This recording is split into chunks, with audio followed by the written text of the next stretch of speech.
Hi, welcome to the video date, which is on the 14th of July. It's Friday. In today's video, we're going to be looking at a simple technical trading setup, which is one of our favorites to use. Now, in terms of this trade setup, it's very easy to learn how to use it. The logic is soundly based. You can have confidence in it, and also it'll always get you really good risk to reward trades. Now, it's simply trading reversion to a mean price. Now, if you're unfamiliar with the concept, we're going to go through it, but it's simply looking for big price spikes to the upside or downside, which are driven by greed or fear, and then basically looking to take a counter trade.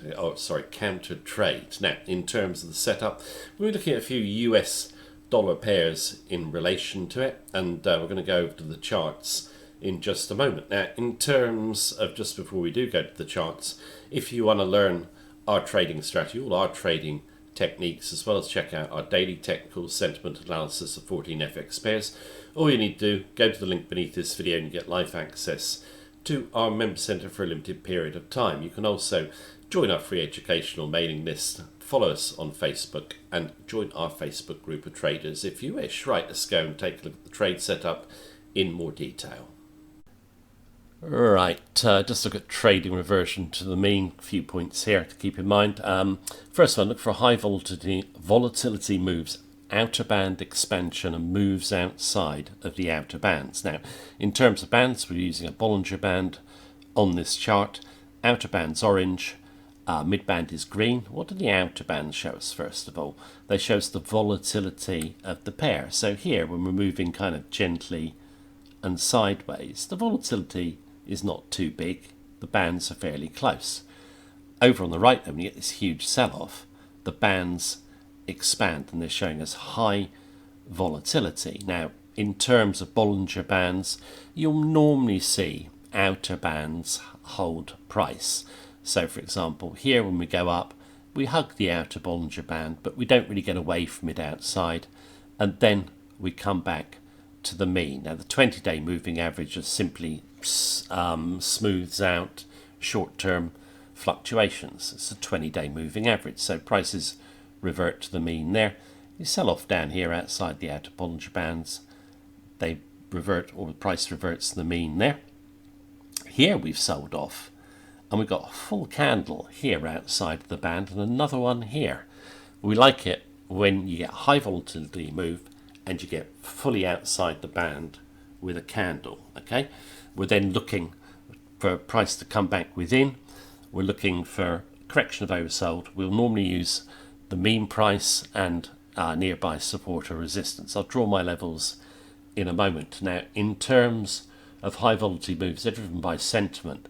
You should look at the reason for the move and clues to exhaustion of bullish or bearish news. Okay, now in terms of this one, what drove this big move? Well, US CPI inflation came in below forecast. That has the market looking for the Fed to possibly be cutting rates in the near future. We had PPI, another inflation indicator yesterday, that again was slowing. So the market just sold the USD off. Now, in terms of the sell-off, is there anything more or any more news that's going to come that will drive the dollar lower? In the short term, I don't think so. The bad news in terms of inflation is in. Now, as this move progresses down, more and more traders will come in. They'll read Bloomberg, Reuters, etc. And you get a lot of traders who'll be really late to the party. Let's say come in on this candle here. Okay. If you look at the news, you can see a lot of people saying, well, yeah, this dollar sell-off now should continue. Well, the bad news is probably in.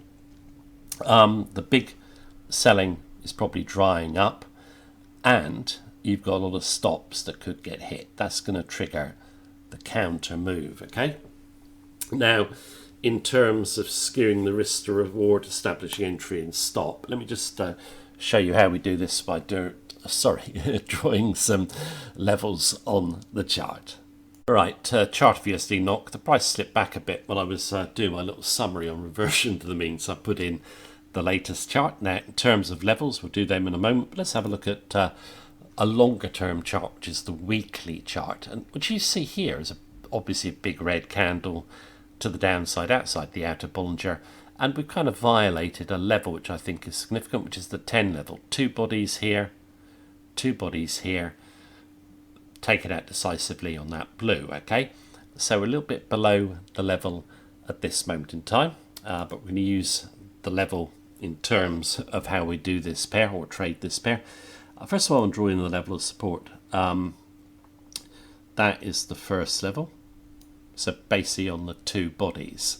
I wouldn't put my stop behind here. I'll go through the entry in a moment. I'll put it behind here. I could have taken this chart a little bit more to the left, so you can see, but this is a break above the level, double bodies, then off we go. So I think that would be good enough for a stop to be behind. Now, in terms of where do you want to enter it, you could go back through the 10 level. If we get through the 10 level again, I don't think we'll come back, or just go through the high of the day. Now, you're not obviously, but you can aim for the mean price, but keep in mind as price goes up, the mean price will come down. Okay, it's dynamic, it's not static. I think in terms of this big sell-off, I think this level could be targeted. It's there. Draw the level in. So yeah, so basically support here, off, come through, then the sell-off. So through the high and then look for follow through to that level.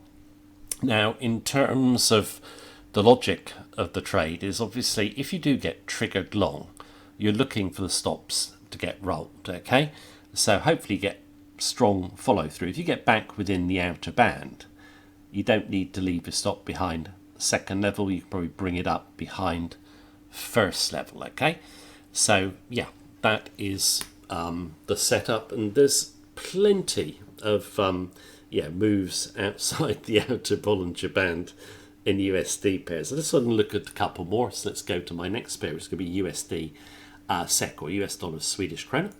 This is a USD SEK. I think this is a really good risk reward setup. I like the minor pairs. I'm going to do one major in this video. My last pair is going to be GBP USD. But in terms of the price action here, you do have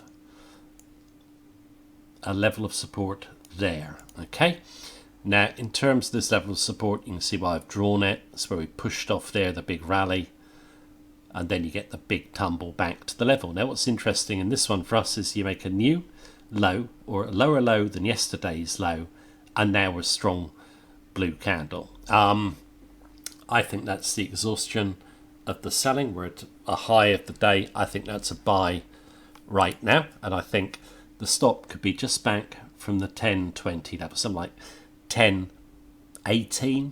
Okay, doesn't have to be behind this tail in my view. I'm taking that as exhaustion already, so we should get follow through to the upside. Now, in terms of this one, obviously in all these trades we're aiming for the mid, but it's dynamic, it will come down.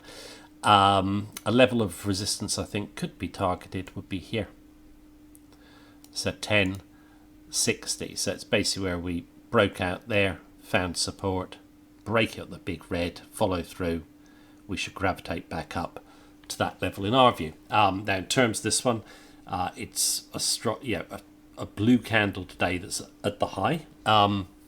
It should follow through into the end of the day. If it doesn't, you come in at this level, just take the trade out. Okay, so that's USD SEK. Now let's have a look at GBP USD. Right, GBP USD, big strong move to the upside. Big blue yesterday outside the outer. We've got a red little one today outside of the outer Bollinger as well. Now in terms of this pair, we know that it's got the biggest speculative short position against the USD. Traders are heavily long of the pound. That comes from the COT net traders positions. Now in terms of this pair, actually I was looking for a 130 to hold and wanting to take a trade on weakness. That didn't happen. The market made me look stupid and we broke to the upside. But this is so packed with speculative longs now.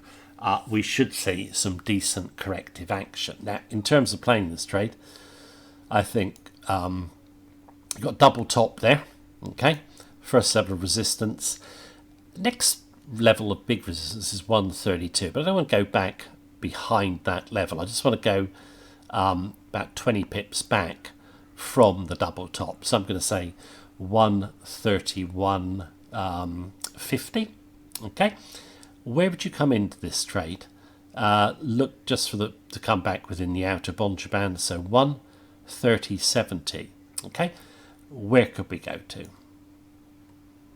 My own view is we should do that. We should get back towards the 128 level. Obviously the middle will come up, but if we break lower, I'm looking for good follow through as the specs stops hopefully get rolled. Okay, but yes, a tight risk to reward on this trade. We'll see how this one pans out as well, and I'll do an update actually on all these pairs when I do my weekly forecast tomorrow. But yeah, trading reversion to a mean price, a lot of people think, oh, it's really, really risky. I don't agree. I think if you do it correctly, you've got good risk to reward trades. Okay, and very often if you're doing this type of trading, if the price doesn't move in your favor quickly, just take the trade out. If it does, you can really get your stop down and protect your downside. Okay, so yeah, we like reversion to the mean trading. That's the video for today. Thank you for watching it.